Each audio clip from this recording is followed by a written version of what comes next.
အားလုံးပဲမင်္ဂလာပါရှင်အမနာမည်ကတော့မဆူပါ Nature Spa ရဲ့ hair style နဲ့ဖြစ်ပါတယ်ရှင်ဒီနေ့ကအမကဘာပြောပြချင်တာလဲဆိုတော့သပင်ဆိုင်နေသွားမှာကိုယ်သပင်တွေကသပင်ဆိုင်မှာခေါင်းသွားရှုံမှာလှတယ်ကိုယ်အိမ်မှာရှုံရင်ပုံမကြဘူးမလှဘူးပြောတဲ့သူတွေအတွက်ကိုယ်အိမ်မှာဘလို့စနစ်တကျကဲလုပ်ပြီးတော့ခေါင်းလျှော်ပြီးတော့ကိုယ့်ရဲ့လက်ကလေးနဲ့ပဲလှအောင်ဘလို့ပုံသွင်းမလဲဆိုတော့ဥစ္စာကိုရိုက်ပြသွားမှာဖြစ်ပါတယ်အဲ့တော့ဒီဗီဒီယိုဖိုင်လေးကိုစိတ်ဝင်စားရဲဆိုရင်ဆက်ကြည့်ပြီနော်ခုခေါင်းမလျှော်ခင်မှာလူဘတ်ချင်းလေးအမြင်ပါတယ်လူဘတ်ကိုကိုနတ်ဝိုင်းလေးနဲ့3နာရီလောက်နှက်ထားမယ်နော်ဟောဒီမှာဖောက်ပြီးသားရှိတယ်ဒါလေးကိုခွက်ကလေးတွေကိုတစ်ဝက်လောက်ထည့်မယ်ထည့်ပြီးတော့ကိုကသပင်ပေါင်းတင်နေတာဖြစ်တဲ့အတွက်ရွှဲရွှဲလေးလိမ့်မယ်ရွှဲရွှဲလေးလိမ့်မယ်နော်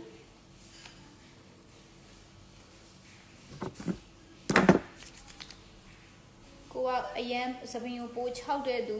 ပိုပြီးတော့ပျက်စီးရဲ့သူဆိုလို့ရှိရင်ပိုပြီးတော့လိမ့်မယ်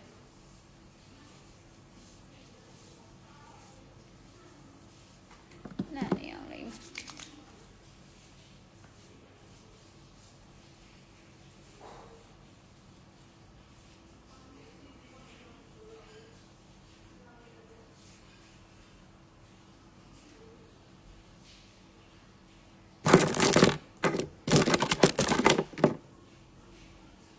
နှက်နေအောင်လိမ့်ပြီးတော့ဒီလိုမျိုးလေး3နာရီလောက်နှက်ထားမယ်နော်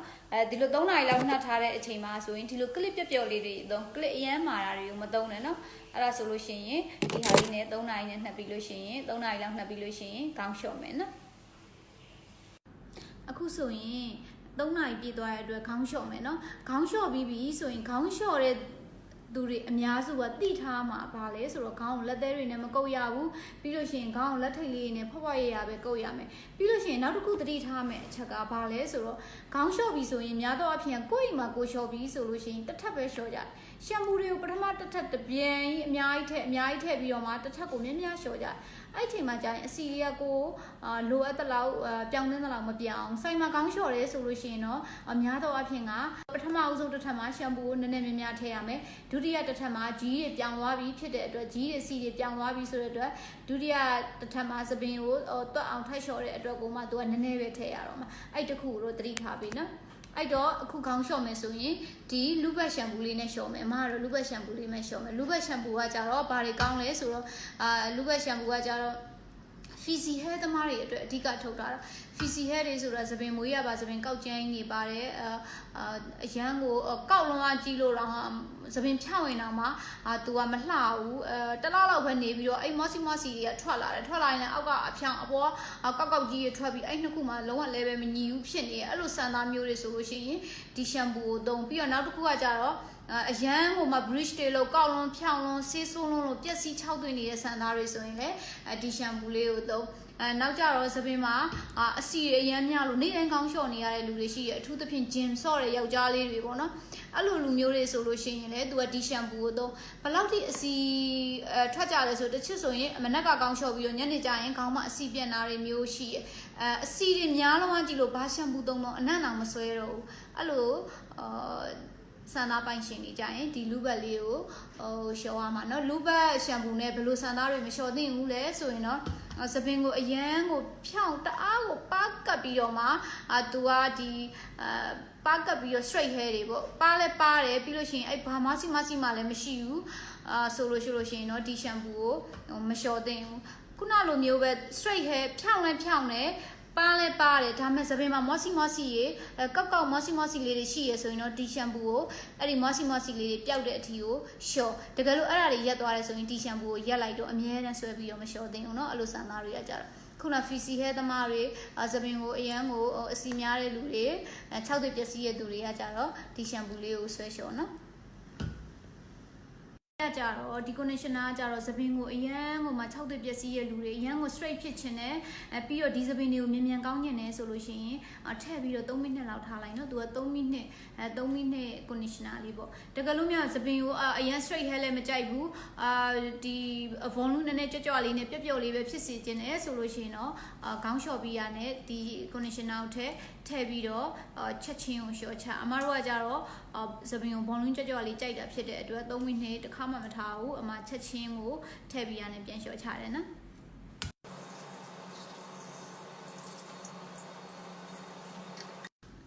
ခေါင်းလျှော်ပြီးသွားလို့ရှိရင်လည်းများသောအားဖြင့်သတိထားမယ်အချက်ကဘာလဲဆိုတော့တာဝါတွေနဲ့ဒီလိုတွေပုတ်တာအဲ့ဥစ္စာလုံးဝမလုပ်ရပါဘူးနော်ခုခေတ်မှာကြတော့သပင်တွေကိုကက်မီကယ်တစ်မျိုးမဟုတ်တစ်မျိုးထိကြတာတစ်မျိုးမဟုတ်တစ်မျိုးထိတဲ့အချိန်မှာပြီးခေါင်းလျှော်ပြီးလို့ရေနူးတဲ့အချိန်လည်းဖြစ်တယ်ကက်မီကယ်လည်းထိထားတဲ့အချိန်လည်းဆိုလို့ရှိရင်ခေါင်းလျှော်ပြီးကိုယ့်အိမ်မှာခေါင်းလျှော်ဆိုင်မှာဆိုရင်တော့လျှော်ပေးတဲ့လူတွေကသိရပါတော့ကိုယ့်အိမ်မှာလျှော်တဲ့အခါတပတ်ကြီးတွေနဲ့တာဝါကြီးတွေနဲ့ဒီလိုတွေတုတ်တဲ့အခါကျတော့သပင်ကနူးနေတဲ့အခါကျတော့ဒီသပင်ကိုပုတ်ပြီးတော့ခြေလို့ဖြစ်တော့သပင်ကပို့ပြီးတော့ပျက်စီးတယ်အဲ့တော့သပင်တွေကိုတုတ်မယ်ဆိုရင်အရှည်ပဲဖြစ်ဖြစ်အတိုပဲဖြစ်ဖြစ်ဒီလိုဖွားဖွားရရလေးနဲ့ဒီလိုမျိုးတွေတုတ်ပေးရမှာပါနော်ဒီလိုမျိုးလုပ်မယ်ဖွားဖွားရရနဲ့ပြီးလို့ရှိရင်အရှည်ဆိုရင်ဒီလိုမျိုးတွေယူပြီးတော့လုပ်မယ်အတိုသမားတွေဆိုရင်တပတ်နဲ့ဒီလိုမျိုးလေးတွေကန်ပြီးတော့ဥယျာဉ်ပြားလေးကိုနှိပ်တုပ်လေးတုပ်ပေးမယ်နော်သပင်ကိုတပတ်နဲ့တွေ့အောင်လေးနည်းနည်းတွေ့အောင်လေးတုပ်ပြီးတော့မှ dryer ကိုမှုတ်မယ်နော် dryer မှုတ်တဲ့အချိန်မှာလည်းအဖျားတွေကိုအရင်ချောင်းမှုတ်မယ်နော်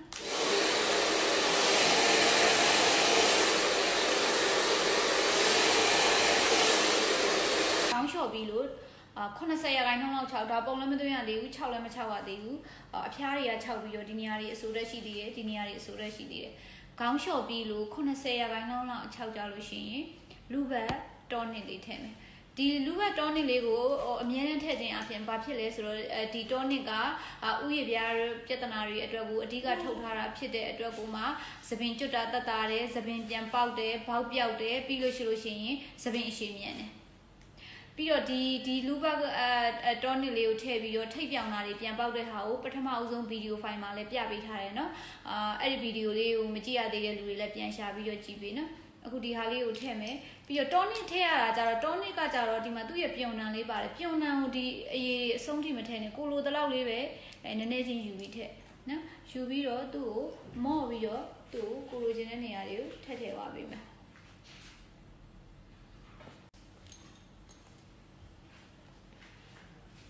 ကိုပိုကျွတ်တဲ့နေရာပို့ထည့်နော်ဒီလိုနေရာမျိုးလေးတွေပိုကျွတ်တယ်ဆိုတဲ့အခါကျတော့ဒီလိုနေရာမျိုးလေးတွေကိုထည့်မယ်နော်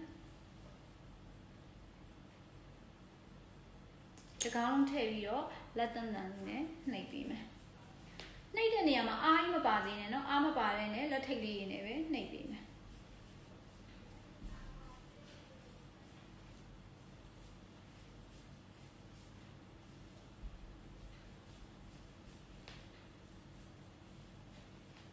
ဒီလိုနှိပ်ပြီးတဲ့အခါမှာအခုသပင်ကအဆိုးရက်ရှိရဒီလိုအချိန်မှာပုံသွင်းရတော့မှာပုံသွင်းတဲ့အချိန်မှာ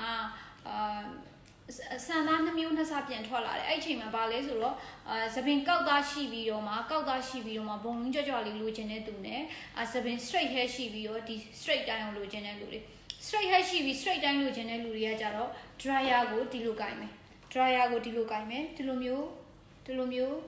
ပုံသွင်းမယ်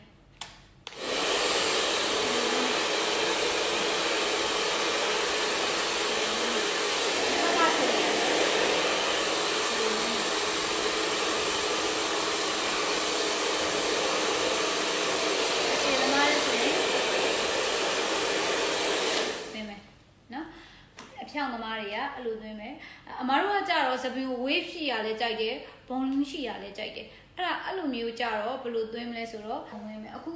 wave ရှိတဲ့လူတွေကိုသွင်းရမှာကြတော့အခုခေါင်းလျှော်ပြီးမစိုးမချောင်းတော့80%လောက်အချောက်ကိုအချိန်မှာကို hair ကုတ်လို့ရမယ်အမကကြတော့လူဘတ် olive oil ကိုသုံးတယ် olive oil ကိုတစ်စက်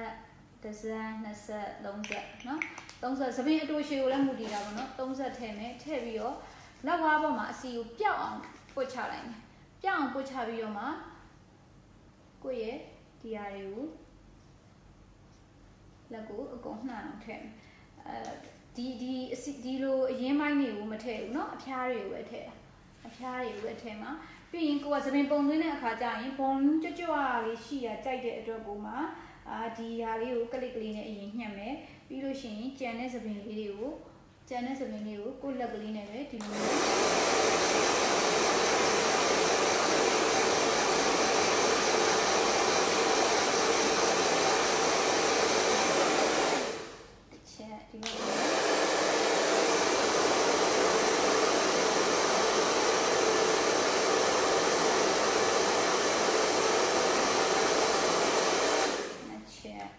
ပြီးဒီအပေါ်ကဟာကို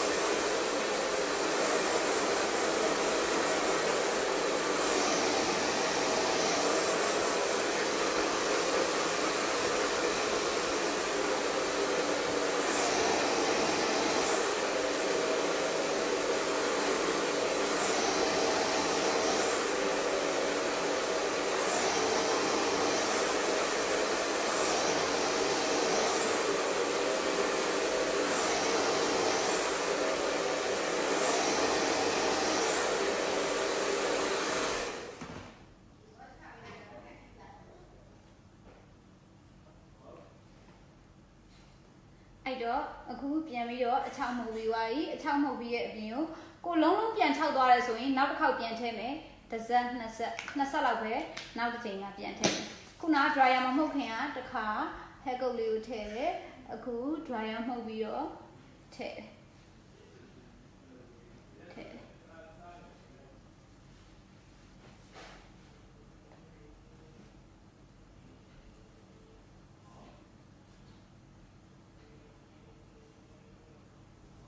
ကဲအခုဆိုရင်ဒီစပင်လေးကဘယ်လောက်လှလဲ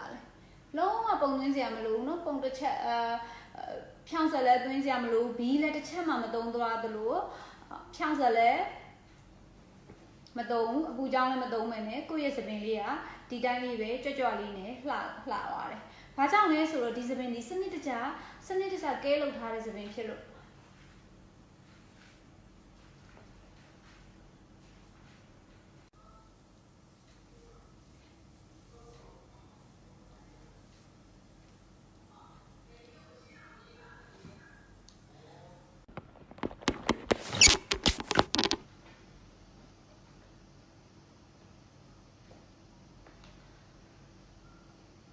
ကဲအခုဆိုလို့ရှိရင်စပင်တွေကိုစိုင်သွားစရာမလိုပဲနဲ့ကိုဟာကိုဘယ်လိုကောင်းလျှော်ပြီးတော့ဘယ်လိုပုံသွင်းပြီးဘယ်လိုစနစ်တကျကဲလုပ်တာနဲ့ဒီစပင်တွေလှနေလဲဆိုတာကိုအားလုံးကသိပြီเนาะဒီစပင်ဆိုလို့ရှိရင်အမကပထမဗီဒီယိုမှာဒီစပင်တွေကိုအရန်ကိုကြေမွပြက်စီးနေအောင်အမကောက်ပြီးတော့မှဒီစပင်တွေကိုအမကျွတ်ထားတဲ့အချိန်မှာထိပ်ပြောင်နေတဲ့အချိန်မှာအမဘယ်လိုပြန်ကောင်းအောင်လုပ်ထားလဲဆိုတော့ပထမဗီဒီယိုမှာလည်းရှင်းပြပြီးသွားပြီเนาะအဲ့ဗီဒီယိုပြီးတော့ဒီဗီဒီယိုဆက်ရိုက်တယ်အဲ့ဒီရဲ့စပင်ပေါ့အဲ့ဒါကိုကောင်းအောင်ပြန်လုပ်ထားတဲ့စပင်ပေါ့အဲ့ဒီစပင်ဆိုရင်တော့မှအမဒီလူဘတ်နဲ့အမဒီစီရယ်နဲ့ treatment လုပ်တယ်ပြီးလို့ရှိရင်ဒီ shampoo conditioner နဲ့လျှော်တယ်ဒီ tonic ကိုအမအမြဲတမ်းသုံးတယ်တတိယရင်တော့အမမိုးလင်းလို့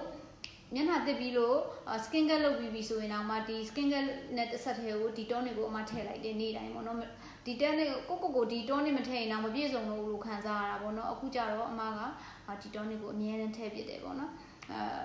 အမမဟုတ်အားလုံးကလည်း tonic ကိုထည့်တင်တယ်ဘာလို့ tonic တွေထည့်တင်တာလဲဆိုတော့ tonic တွေဒီဥယျာဉ်ပြားရဲ့ပြဿနာတွေဖြေရှင်းပေးဖို့အတွက်ထုတ်ထားတာဖြစ်တဲ့အတွက်ဒီဥယျာဉ်ပြားမှာဖြစ်တဲ့ဆိုးကျိုးတွေကိုသူကအများကြီးကာကွယ်ပေးမှာပေါ့စပင်ကျွတ်တာတွေကိုလည်းတတ်တာမယ်ပေါက်တွေကိုလည်းပျောက်တယ်ပြီးလို့ရှိရင်စပင်တွေကိုလည်းပြန်ပေါက်ပြီးစပင်တွေကိုလည်းအရှည်မြန်တဲ့အတွက်ပါနော်အားလုံးပဲကျန်းမာတန်ဆွမ်းပြီးအလှတရားနဲ့ပြည့်စုံတဲ့စပင်တွေကိုပိုင်ဆိုင်နိုင်ကြပါစေရှင်ဒီဗီဒီယိုလေးကိုအဆုံးထိကြည့်ပြီးလို့လည်းအားလုံးကိုကျေးဇူးတင်ပါတယ်နောက်လည်းဒီလိုဗီဒီယိုမျိုးတွေကိုအဆက်မပြတ်တင်ပေးသွားမှာဖြစ်တဲ့အတွက်လူ့ဘက်ပေလေးကို like and share လေးလုပ်ပေးထားပါနော်ကျေးဇူးတင်ပါတယ်အားလုံးတတား